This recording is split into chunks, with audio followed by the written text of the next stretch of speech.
हनुमान जी का मिलना, सुग्रीव से मैत्री एवं बाली मरण।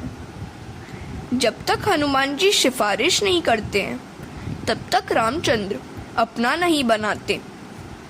परमात्मा जीव मात्र के सच्चे मित्र हैं। ईश्वर के साथ मैत्री करने से जीवन सफल होता है। सांसारिक मित्र तो केवल इसी जगत में सुख दे सकता है, किंतु परलोक और अंतलोक में सुख नहीं दे सकता। जीव यदि ईश्वर से मैत्री करे तो वे उसे अपना लेते हैं, वे उसे भी ईश्वर बनाते हैं। वे तो अति उदार हैं। वे जब देने पर आते हैं तब बहुत उदार होकर देते हैं। जीव को जब कुछ देने का प्रसंग आता है तो सोच विचार के अपने लिए बहुत कुछ बाकी रखकर देता है। विश्व का सर्जक देते समय कभी नहीं सोचता है कि अपने लिए शेष रखना चाहिए। मैत्री तो परमात्मा के ही साथ करो। परमात्मा से मैत्री वही कर सकता है जो काम को अपना शत्रु बनाता है। कृष्ण और काम, राम और रावण एक साथ नहीं रह सकते। रामचंद्र जी ने सुग्रीव को अपना मित्र बनाया क्योंकि सुग्रीव ने हनुमान जी को अपनाया है। हनुमान जी ब्रह्मचर्य के स्वरूप है। ब्रह्मचर्य की मैत्री जितेंद्रिय बनाएगी और तभी परमात्मा के साथ भी मैत्री होगी। संयम और धर्म मर्यादा का पालन करोगे तो राम राज्य के काल की भांति डॉक्टर वकील की आवश्यकता नहीं रहेगी। हनुमान जी को जो अपना मित्र नहीं बनाता है उसे राम भी अपना मित्र नहीं बनाते हैं। परमात्मा से प्रेम किए बिना जीवन सुंदर नहीं हो पाता। प्रेम किए बिना मनुष्य जी नहीं सकता। कोई धन से, कोई स्त्री से, कोई बालकों से प्रेम करता है, किंतु प्रेम करने योग्य तो एक परमात्मा ही है। परमात्मा के सिवाय अन्य किसी भी व्यक्ति के साथ किया गया प्रेम जीव को अंत में रुलाता ही है। जगत अपूर्ण है और जीव भी अपूर्ण है। परमात्मा के साथ मैत्री होने पर ही जीवन परिपूर्ण हो पाता है। परमात्मा के साथ प्रेम करने वाले को वे पूर्ण बनाते हैं। ईश्वर उसी को मिलते हैं जो उनसे पूर्णतः प्रेम करते हैं। वैसे व्यक्ति ही प्रभु को अपना मानते हैं। ईश्वर के साथ प्रेम करना है तो दूसरों का प्रेम छोड़ना पड़ेगा। लौकिक प्रेम को धीरे धीरे कम करते जाओ और प्रभु के साथ प्रेम बढ़ाते जाओ। हनुमान जी के पूछने पर राम जी ने अपना परिचय दिया। हनुमान जी ने प्रणाम करके स्तुति की और कहा, इस पर्वत पर वानर राज सुग्रीव रहते हैं, उनके साथ मैत्री कीजिए। वे आपके दास हैं। और तभी सब सुग्रीव के पास आए। राम जी ने सुग्रीव से पूछा, तुम इतने दुखी क्यों दिखाई देते हो? सुग्रीव ने कहा, मेरे भाई बाली ने मेरी धन संपत्ति और पत्नी छीनकर मुझे घर से बाहर निकाल दिया है। जो मित्र के दुख से दुखी होता है वही सच्चा मित्र है। हरे कृष्ण। सुग्रीव और बाली के बीच युद्ध हुआ। राम सुग्रीव के पक्ष में थे। उन्होंने एक वृक्ष की आड़ लेकर बाली पर तीर छोड़ा तो बाली ने कहा, अवगुण कवनु नाथ मोहि मारा। आपने तो धर्म की रक्षा के हेतु अवतार धारण किया है। मैंने तो कोई अपराध किया नहीं, फिर भी आप मेरा वध क्यों करना चाहते हैं? धर्म की रक्षा के हेतु अवतार धारण करके भी आपने अधर्माचरण किया है। रामचंद्र जी ने कहा, बाली, अपना दोष तू देखता नहीं है और मुझ पर ही दोष लगाए जा रहा है। भाभी, बहन, पुत्रवधू और अपनी कन्या एक समान है, फिर भी तुमने अपने भाई की पत्नी पर कुदृष्टि डाली, सो तू महापापी है। अतः तेरा उद्धार करने के लिए ही तेरा वध कर रहा हूँ। स्वदोष के दर्शन के बिना ईश्वर के दर्शन नहीं हो पाते। परदोष दर्शन परमात्मा के दर्शन में बाधा रूप है। बाली कहने लगा, प्रभु, यदि मैं पापी हूँ तो मुझे बताइए कि कौन से ग्रंथ में ऐसा लिखा हुआ है कि पापी को भी आपके दर्शन का लाभ हो सकता है। उल्टे कहा गया है, जन्म जन्म मुनि जतन कराही, अंत राम कहीं आवत नाही।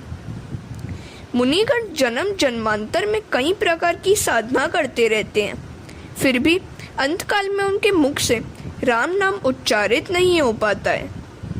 मैं पुण्यशाली हूँ, तभी आपके दर्शन इस समय कर रहा हूँ। आपके दर्शन से अब मैं पापी तो रहा ही नहीं। आपके दर्शन से पापों का नाश होता है। आपके दर्शन देवों को भी दुर्लभ है, फिर भी मैं आपके दर्शन कर रहा हूँ। भगवान राम ने कहा, मेरे दर्शन तुम्हें हुए, वह तेरे प्रताप से नहीं हुए। तुम सुग्रीव के भाई हो, सो मैं तुम्हारा उद्धार कर रहा हूँ। तुम सुग्रीव के कारण ही मेरे दर्शन पा रहे हो। भगवान की बात सुनकर बाली ने सुग्रीव को प्रणाम किया और कहा, तेरे ही कारण मुझे भगवान के दर्शन करने का सौभाग्य प्राप्त हुआ। सुग्रीव बाली से कहने लगा, नहीं नहीं, तुम्हारे ही कारण मुझे भगवान के दर्शन हुए। यदि तुमने घर से मुझे निकाल न दिया होता तो प्रभु दर्शन मैं भी कैसे पा सकता। बाली देह छोड़ रहा था, सो सुग्रीव ने भगवान से प्रार्थना की कि मेरे भाई के पाप को क्षमा कीजिए। वैर और वासना मृत्यु को बिगाड़ते हैं। जो वैर और वासना को अपने ही मन में रखकर मारता है, जो वैर और वासना को अपने ही मन में रखकर खुद मरता है, उसे सद्गति नहीं मिल पाती। अपना कर्तव्य है कि किसी के साथ वैर न रखें। राम राम जपते हुए बाली ने प्राण त्याग किया। सुग्रीव को किष्किंधा का राज्य दिया गया। राम की अनासक्ति भी कैसी है। रावण की हार हुई और लंका का राज्य राम को मिला, किंतु उन्होंने कहा, मुझे धन या राज्य की आसक्ति नहीं है। लंका का राज्य विभीषण को दे दिया। कंस की मृत्यु होने पर मथुरा का राज्य कृष्ण के हाथों में आया, किंतु उन्होंने उग्रसेन को दे दिया। राम और कृष्ण जैसा बोलते हैं वैसा ही आचरण करते हैं। श्री कृष्ण ने अर्जुन को युद्ध भूमि में 6 शास्त्रों का सार एक ही घंटे में सुनाया था। भगवान का ज्ञान भी कैसा है। अर्जुन ने कहा था, आप जो कहेंगे मैं वही करूँगा। हरे कृष्णा। ज्ञान की शोभा व्याख्यान नहीं, क्रियात्मक भक्ति योग है। राम के समान जग हितार्थी कोई नहीं है। ऐसा भगवान शंकर ने पार्वती से कहा। देवता, मनुष्य और मुनि सबकी यह रीति है कि अपने स्वार्थ के हेतु ही वे सभी से प्रीति करते हैं। सुर नर मुनि सबकी यह रीति, स्वार्थ लागी कर ही सब प्रीति। भगवान राम प्रवर्षण पर्वत पर विराजे। हनुमान जी अपनी वानर सेना के साथ आए। राम जी ने अपनी मुद्रिका हनुमान जी को देते हुए कहा, यह सीता जी को देना और मेरे विरह तथा बल की सारी बातें सुनाकर तुरंत लौट आना। हनुमान जी ने अपनी वानर सेना के साथ दक्षिण की ओर प्रयाण किया। वे जामवंत के पास आए, जहां संपाति ने उन्हें समाचार दिया कि सीता जी को अशोक वाटिका में रखा गया है। समुद्र को पार करना कठिन था। राम नाम और संयम के बल के बिना समुद्र पार किया नहीं जा सकता। हनुमान जी ने आवेशपूर्वक कहा, यदि आप कहें तो सारी लंका को समुद्र में डुबो दूं। जामवंत ने कहा, धीरज रखो, यदि लंका को डुबो दोगे तो सीता जी भी डूब जाएंगी। तो हनुमान जी ने उड़ान भरी और उड़ते हुए समुद्र पार करने लगे। मार्ग में सुरसा ने अवरोध करने का प्रयत्न किया।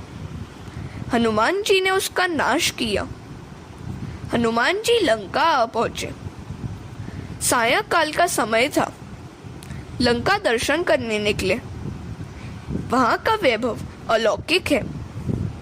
मध्य रात्रि के समय लंका में प्रवेश करने जा रहे थे कि लंकिनी ने रुकावट की तो उन्होंने उसे मार दिया। मरते हुए लंकिनी ने कहा, मुझे ज्योतिषी ने कहा है कि तुझे कोई मारे तब समझ लेना कि रावण की भी मृत्यु होने जा रही है। हनुमान जी को लंकिनी ने यह भी कहा कि लंका में घूमते समय राम जी को हमेशा अपने हृदय में रखना। शायद राक्षसियों के विहार को देखकर मन विकारी हो जाए। हृदय राखी कौशलपुर राजा। मानव समाज में बसकर मानव बनना आसान नहीं है। एकांत में बैठकर ब्रह्म चिंतन करना आसान है। जन समाज के मध्य में विलासी लोगों के साथ रहकर निर्विकार रहना बड़ा कठिन है। शरीर से चाहे पाप न हो, मन से तो हो ही जाता है। हनुमान जी को कौन उपदेश दे सकता था? वे तो सकल विद्या के आचार्य हैं। फिर भी लंकिनी के वचन उपेक्षणीय नहीं है। हनुमान जी को लगा, मैंने आँख से यह दृश्य देखा। नहीं नहीं, आँख से चाहे देखा, मन से चिंतन तो किया ही नहीं। हनुमान जी तो बाल ब्रह्मचारी हैं। वहां से वे इंद्रजीत के आवास में आए। वहां सुंदरी सुलोचना को देखकर उन्होंने सोचा, शायद यही सीता जी है। नहीं, यह सीता जी नहीं है। एकनाथ जी महाराज ने सुंदरकांड में बड़ा अच्छा वर्णन किया है। हनुमान जी साक्षात शिव जी के अवतार थे। पार्वती जी भी अवतार लेने का आग्रह करने लगी तो शिव जी ने कहा, नहीं, मुझे ब्रह्मचारी रहना है। पार्वती ने कहा, मैं आपके बगैर जी नहीं सकूंगी। सो शिव जी ने हनुमान जी का रूप लिया और पार्वती जी बनी उनकी पूछ। यह योग माया सभी के घर में जाती है। हनुमान जी की पूछ बढ़ती ही गई। रावण की बहुत फजीहत हुई। हरे कृष्णा। हनुमान जी ने सारी रात सूक्ष्म रीति से भ्रमण किया, किंतु सीता जी कहीं भी दिखाई नहीं देती थी। प्रातःकाल में विभीषण के आवास में प्रविष्ट हुए। वहां उन्होंने देखा कि विभीषण ने नींद से जागते ही राम का स्मरण और उच्चारण किया। हनुमान जी सोचने लगे, इन राक्षसों की बस्ती में यह वैष्णव कौन है?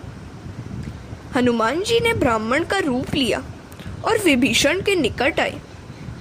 विभीषण ने उनसे पूछा, कौन है आप? राम तो नहीं है। प्रभात में आपके दर्शन हुए, सो मेरा सारा दिन अच्छा बीतेगा और कल्याण होगा।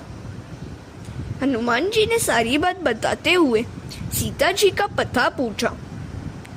विभीषण ने कहा, आपके दर्शन होने से मुझे विश्वास हो गया है कि राम जी के दर्शन मुझे अवश्य होंगे। मैं तो अधम हूँ, किंतु आपके कारण राम मुझे अवश्य अपनाएंगे। रात्रि में सोने से पहले तथा प्रातःकाल जागते ही प्रभु स्मरण और शुभ विचार करो। हनुमान जी अशोक वन में आए। वहां सीता जी समाधि अवस्था में बैठकर राम राम जप रही थी। उनका शरीर दुर्बल हो गया था। हनुमान जी ने उनको मन ही मन प्रणाम किया और वृक्ष की डाली पर बैठकर राम कथा सुनानी शुरू की। आपको ढूंढने के लिए कई वानर भेजे गए, उनमें से मैं भी एक हूँ। मैं रामचंद्र जी का दूत हूँ। आज मेरा जीवन सफल हो गया। साक्षात आद्या शक्ति सीता जी को प्रणाम करता हूँ। सीता जी ने कहा, भाई कौन है तू? प्रत्यक्ष क्यों नहीं आता है तू? मेरे समक्ष आ। हनुमान जी ने सामने आकर माता जी को प्रणाम किया। माता जी, मैं हूँ रामचंद्र जी का दूत। मुझे आज बड़ा आनंद हुआ और उन्होंने रामचंद्र जी का संदेश सुनाया। वे आपकी उपेक्षा नहीं करते हैं। वे शीघ्र ही यहाँ आ रहे हैं।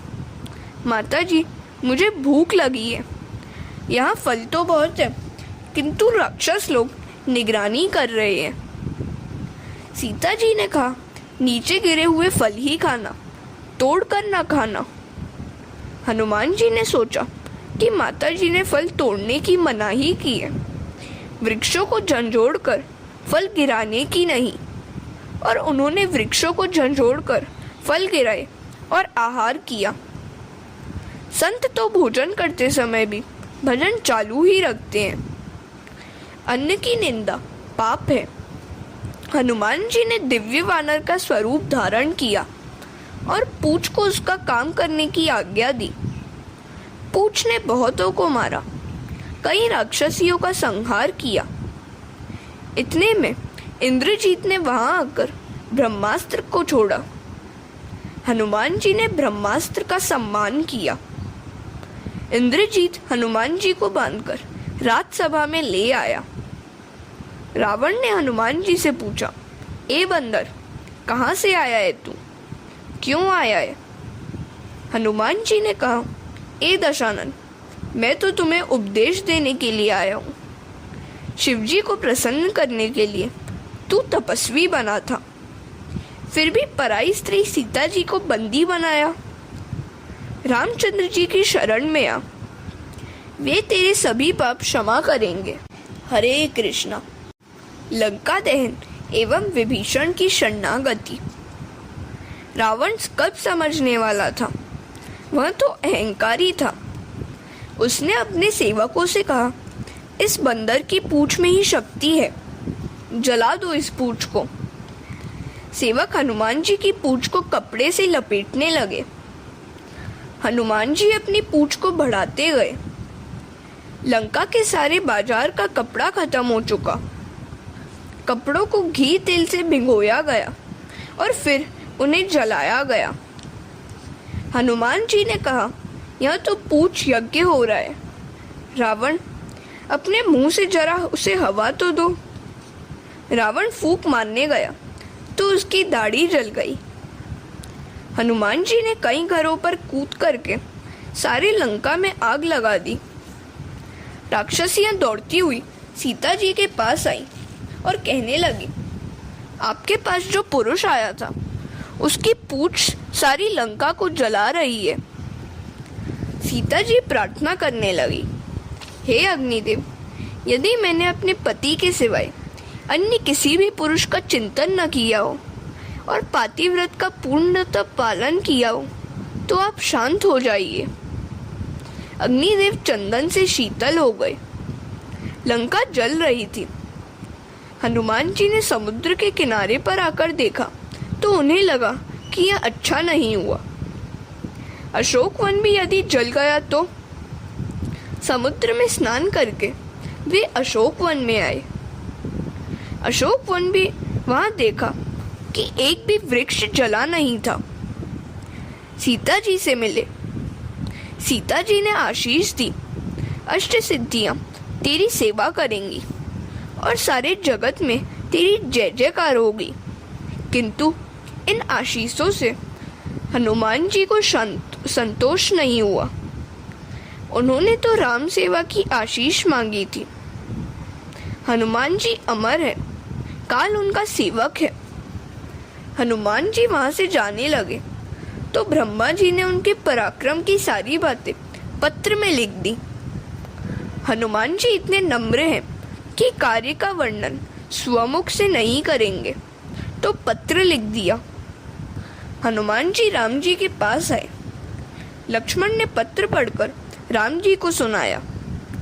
हनुमान जी ने कहा, यह तो सब आपका ही प्रताप है प्रभु, कृपा कीजिए कि मैं अभिमानी न हूँ। राम जी ने सोचा कि हनुमान जी को मैं दूं तो क्या दूं। उन्होंने हनुमान जी को अपनी बाहों में भर लिया। रामचंद्र जी ने वहां से विजयदशमी के दिन प्रयाण किया और समुद्र के किनारे आए। उनका नियम था प्रतिदिन शिव जी की पूजा करना। वहां कोई शिवलिंग नहीं मिला तो हनुमान जी को काशी से शिवलिंग ले आने की आज्ञा दी। हनुमान जी को लौटने में देरी हुई तो राम जी ने बालू का शिवलिंग बनाया और पूजा की। वही शिवलिंग रामेश्वर है। जो रामेश्वर का दर्शन करेगा वह देहत्याग के बाद मेरे धाम में आएगा। जे रामेश्वर दर्शनु करही ते तनु तजी ममलोक से धरही। हरे कृष्ण। इधर लंका में रावण ने नगरजनों की सभा बुलाई। विभीषण ने कहा, राम जी की शरण में जाकर सीता जी को सकुशल लौटा दो। रावण ने गुस्से से विभीषण को लताड़ दिया। धन्य है विभीषण, जो लात खाकर भी बड़े भाई को वंदन कर रहा है। तुमको जो ठीक लगे वही करो, मैं तो श्री राम की शरण में जा रहा हूँ। विभीषण के लंका त्याग करते ही सभी राक्षस आयुष्यहीन हो गए। साधु पुरुष का अपमान सर्वनाश का कारण बन सकता है। विभीषण वानर सेना के पास आए। वे सोच रहे थे कि मुझे यहाँ अपनाया जाएगा या नहीं। रावण का भाई होने के कारण मेरा तिरस्कार तो नहीं करेंगे ना? नहीं नहीं, प्रभु तो अंतर्यामी है, मेरा मनोभाव शुद्ध है, अतः वे मुझे अवश्य अपनाएंगे। सुग्रीव ने भगवान को समाचार दिया कि रावण का भाई विभीषण आया है। मुझे तो लगता है कि यह राक्षसों की माया है और वे हमारा भेद जानना चाहते हैं। राम ने कहा, किंतु विभीषण क्या कहता है सो तो बताओ। सुग्रीव ने कहा, वह तो कहता है राघवम शरणम गता। हनुमान जी वकालत करने लगे। उसके हृदय में छल कपट नहीं है, उसको हमें अपनाना चाहिए। राम ने कहा, सुग्रीव, विभीषण का स्वागत करो और यहाँ ले आओ।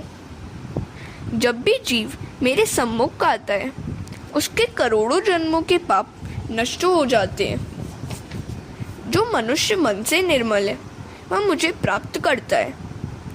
मुझे छल कपट और छिद्रान्वेषण पसंद नहीं है। निर्मल मन जन सो मोही पावा, मोही कपट छल छिद्र न बावा। सुग्रीव विभीषण को ले आए। विभीषण ने कहा, नाथ, मैं आपकी शरण में आया हूँ। मेरे भाई ने लताड़ कर मुझे तिरस्कृत किया है। राम जी ने अपने आसन से खड़े होकर विभीषण का सत्कार करते हुए कहा, तुम मेरे भाई लक्ष्मण के समान मुझे प्रिय लगते हो। लंका का राज्य तुम्हें ही दिया जाएगा। विभीषण ने सोचा था कि रावण की मृत्यु के पश्चात प्रभु मुझे ही लंकापति बनाएंगे। आज उनकी इच्छा पूर्ण हो गई। सुग्रीव ने राम जी से कहा, आप बड़ी शीघ्रता करते हैं। विभीषण को लंका का राज्य देने का वचन तो दे दिया, किंतु यदि रावण शरण में आकर सीता जी को सौंप दे तो आप उसे क्या देंगे? रघुनाथ जी ने कहा, मैं जब भी कुछ बोलता हूँ सोच विचार कर ही बोलता हूँ। यदि रावण शरण में आएगा तो मैं उसे अयोध्या का राज्य दूंगा। विभीषण शरण आयो, करियो लंकाधीश। यह सुनी रावण शरण आए तो करहूं कौशलाधीश। रावण यदि शरण में आएगा तो उसे अयोध्या का राज्य देकर हम सभी भाई वनवास करेंगे। समुद्र पर पत्थर का सेतु रचा गया। पत्थर पर राम नाम लिखने से पत्थर तैरते हैं। राम नाम से यदि जड़ पत्थर तैर सकता है तो मनुष्य क्यों न तैर सके? विश्वास पूर्वक, श्रद्धा पूर्वक राम नाम का जप करोगे तो भवसागर पार कर सकोगे। इस कलयुग में इसके सिवाय अन्य कोई उपाय नहीं है। हरे कृष्ण। रामचंद्र जी ने लंका में प्रवेश किया। अंगद को फिष्टी के लिए भेजा गया। अनेक राक्षस मर गए। लक्ष्मण ने कपट से इंद्रजीत का मस्तक उड़ा दिया। सुलोचना ने सती होना चाहा। उसने रावण से अपने पति इंद्रजीत के मस्तक की मांग की तो रावण ने कहा, वह मस्तक तो राम के पास है, जाओ उसके पास। तो सुलोचना ने कहा, मुझे शत्रु के पास क्यों भेज रहे हो? मैं सुंदर हूँ, सो वहाँ कुछ अनर्थ हुआ तो? रावण रामचंद्र जी की प्रशंसा करते हुए कहने लगा, राम तो तुम्हें माता के समान मान देंगे, तुम्हारी स्तुति करेंगे, और तो मैं क्या कहूँ। मैं राम को अपना शत्रु मानता हूँ, किंतु वे मुझे शत्रु नहीं मानते हैं। राम की शरण में जा, वे अवश्य तुम्हें इंद्रजीत का मस्तक लौटा देंगे। सुलोचना राम जी के पास आई, बोली कि मेरे पति का हाथ आंगन में आया और पत्र लिख दिया। उससे पूछा कि जड़ हाथ कैसे लिख सकता है। तुम अपने पति की प्रार्थना करो, यदि आंखें हंसेंगी तो मानेंगे कि जड़ हाथ ने पत्र लिखा है। सुलोचना बहुत मनाती है, मस्तक हंसता नहीं है। नाथ, तुम अप्रसन्न हो। ऐसा सुनकर मस्तक डोलने लगा और स्मित किया। शेषनाग लक्ष्मण का रूप लेकर आए। मस्तक ने सुलोचना से कहा, तेरे पिता ने मुझे मारा है। आज श्वशुर और दामाद के बीच नहीं, किंतु दो पतिव्रताओं के बीच युद्ध हो रहा है। उर्मिला और सुलोचना का संग्राम है। सुलोचना की पराजय हुई। सुलोचना ने लक्ष्मण जी से कहा, जय आपकी नहीं, उर्मिला की हुई है। उसका पातिव्रत्य मेरी अपेक्षा श्रेष्ठ है। मेरे पति पापी रावण के पक्ष में होने के कारण दुर्बल हैं। मेरे पति पापी की सहायता कर रहे थे, सो मेरी पराजय हुई और उर्मिला की जय। पर स्त्री का हरण करने वाले की मेरे पति सहायता करते थे, सो मुझे हारना पड़ा। सुलोचना सती हो गई। राम जी ने उसकी बड़ी प्रशंसा की। रावण का वध एवं श्री राम की सीता जी सहित अयोध्या आगमन। राम और रावण के मध्य में भयंकर युद्ध छिड़ गया। रावण की नाभि में जो अमृत था उसे अग्नेयास्त्र द्वारा सुखा दिया गया। रावण की मृत्यु हो गई। हनुमान जी ने सीता जी को राम की विजय का समाचार दिया। प्रभु ने स्वयं कुछ भी नहीं लिया। लंका का सारा राज्य विभीषण को सौंप दिया। वानरों का सम्मान किया गया। अब रामचंद्र जी आदि पुष्पक विमान पर सवार होकर अयोध्या की दिशा में लौट चले। मार्ग में उन्होंने सीता जी को रामेश्वर का दर्शन कराया। विमान प्रयागराज आया। हनुमान जी को आगे बढ़ने की आज्ञा दी गई। हनुमान जी भरत जी के पास आए। भरत जी राम पादुका की पूजा करते हुए सीताराम का जप कर रहे थे। हनुमान जी ने कहा, भरत जी, राम लक्ष्मण जानकी पधार रहे हैं। हरे कृष्णा।